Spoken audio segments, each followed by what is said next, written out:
কি চলছিল state of mind মনে হচ্ছে? সেটা তো আমার জানা নেই অতটা। সকালবেলা খবর আসে ওর মা রান্না করছিল, 10টার দিকে হবে বোধহয়। আমরাও বাড়িতে ছিলাম।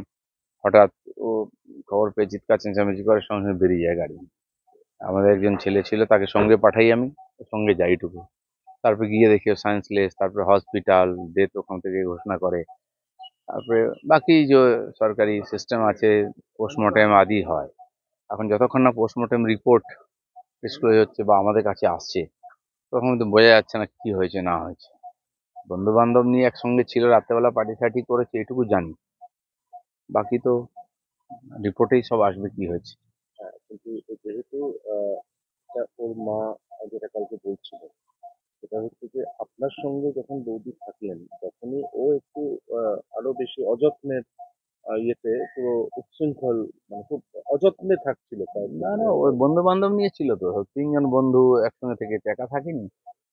ওর মাও গিয়ে থেকে এসছে, চলছিল এরকম। কি ঘটনা হয়েছে, কিন্তু যে প্রবলেমটার কথা বলা হচ্ছে, ড্রাগ বা ইত্যাদি, প্রবলেম আগের থেকেই ছিল। সেটা আমি শুনলাম যে ওর কাউন্সিলিং চলছিল, ওর অফিসে ডাক্তার আছে, চেষ্টা হচ্ছিল ঠিকঠাক করার। আর কি কারণ হতে পারে, হঠাৎই বা একদিন হয়ে গেল, কারণ একা তো ছিল না যেদিন হয়েছে, বাকিরাও ছিল সঙ্গে। কেন হলো কি হলো সেটা পুলিশ অবধি কিছু জিজ্ঞাসাবাদ করেছে। বাকি রিপোর্ট এলে বোঝা যাবে ঘটনাটাকে। একটা তরতাজা যুবক, সব দিক দিয়ে ফিট, সব ভালো।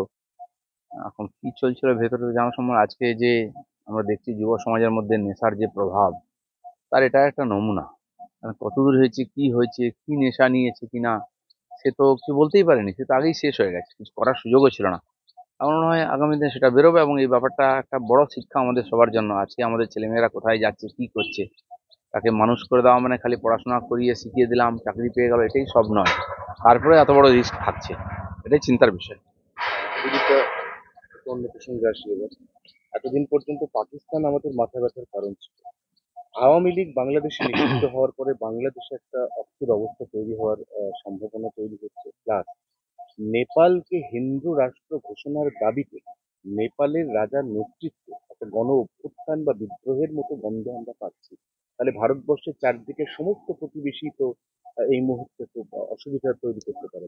না দেখুন, এগুলো তো কোনো নতুন ঘটনা নয়। যেদিন থেকে বাংলাদেশ হয়েছে তখন থেকে আনরেস্ট চলছে বাংলাদেশে। তো আগের যে সেনাপ্রধান, এদেরকে হত্যা করা হয়েছে, কু হয়েছে, মুজিবুর রহমানকে হত্যা করা হয়েছে। যখন দেখুন ক্রিয়া হবে তার প্রতিক্রিয়া হবে। যদি হিংসাত্মক ঘটনা হয়, তার প্রতিক্রিয়া একদিন হবে। পাকিস্তানের ঠিক তাই হয়েছে।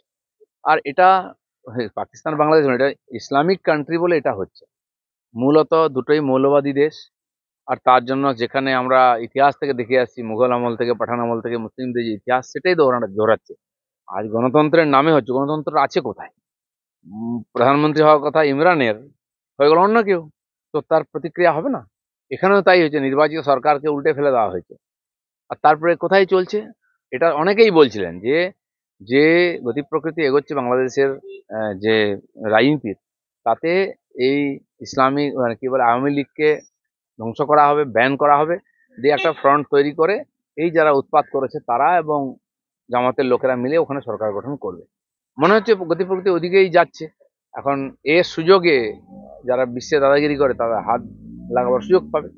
নেপালেরও ঠিক তাই হয়েছে। ওখানকার যে রাজতন্ত্র ছিল, হিন্দু রাষ্ট্র ছিল, চীনের মদতে কমিউনিস্টরা ওখানে মারকাট করে পুরো রাজ পরিবারকে শেষ করে জোর করে একটা শাসন চাপিয়ে দিয়েছে। আর সেটাও স্থায়ী হয়নি। প্রতি 2-3 বছরে, 1 বছরে ওখানে প্রধানমন্ত্রী পরিবর্তন হচ্ছে। নেপালের মতো গরিব দেশ, যেখানে উন্নতির জন্য লড়াই করা উচিত, সেখানে নিজের রাজনীতির জন্য লড়াই করতে করতে আরো ক্ষতিগ্রস্ত হয়ে যাচ্ছে, অন্যের উপর ডিপেন্ডেবল। ফলে এই গরিব দেশগুলো এবং তাদের দেশের মধ্যে যারা রাজতন্ত্র মানে ক্ষমতাসীন আছেন বা যারা নেতা, তাদের দূরদর্শিতার অভাবের জন্য এই দেশগুলো আনরেস্ট হচ্ছে। নিঃসন্দেহে পড়োশিতে সমস্যা হলে আমাদের তো আঁচ লাগে, চিন্তার বিষয় আছে আমাদের জন্য। নিঃসন্দেহে, কিন্তু গোটা বিশ্বে প্রত্যেকটি ধর্মের জন্য একাধিক দেশ রয়েছে। মুসলিম কান্ট্রিজ রয়েছে, খ্রিস্টান কান্ট্রিজ রয়েছে, বুদ্ধিস্ট দেশ রয়েছে। হিন্দুদের একমাত্র দেশ ছিল নেপাল, যেখানে যেটা হিন্দু রাষ্ট্র বলে বিশ্বের মানচিত্রে পরিচিত। সেখানে যদি এইভাবে আনরেস্ট তৈরি হয়, তাহলে সেখানে আপনাদের যে লাইন, সনাতনী হিন্দুত্বের যে লাইন, সেটা কি কোনোভাবে ধাক্কা খাবে আন্তর্জাতিক দেখুন, মহলে? ওটা একটা স্বতন্ত্র দেশ, ওখানকার মানুষ ঠিক করবে না। এই লক্ষ লক্ষ মানুষ নেমেছে রাজতন্ত্র বা হিন্দু রাষ্ট্র ফিরিয়ে আনার জন্য। তার মানে যেটা করা হচ্ছিল সেটা মানুষ খুশি নয়। আর নেপালের মতো গরিব দেশ, যাদের সম্পদ নাই, যাদের কাছে অনেক সমস্যা, সেই দেশে এরকমের আনরেস্ট তৈরি করাটা খুব সহজ। বিশ্বের অনেক দেশে হয়েছে এবং দেশগুলো টুকরো হয়ে গেছে, আমরা জানি। আর বিশ্ব রাজনীতি এরকম চলতেই থাকে। আর ভারত যে গতিতে উন্নতি করছে তাকে ডিস্টার্ব করার সোজাসুজি কারো সাহস নাই। চেষ্টা করেছে পাকিস্তান, তাকে যেভাবে জবাব দিয়েছি আমরা, আধুনিক ভারত কি আছে তার টের পেয়েছে, নমুনা দেখেছে, আর করার হয়তো সাহস পাবে না। যদি করে তার যোগ্য শিক্ষা পাবে। তো সেই জন্য ঝিকে মেরে বউকে শেখানোর মতো আমাদের আশেপাশের যে দেশগুলো আছে সেখানে অশান্তি তৈরি করে ভারতকে অশান্ত করার একটা চক্রান্ত চলছে।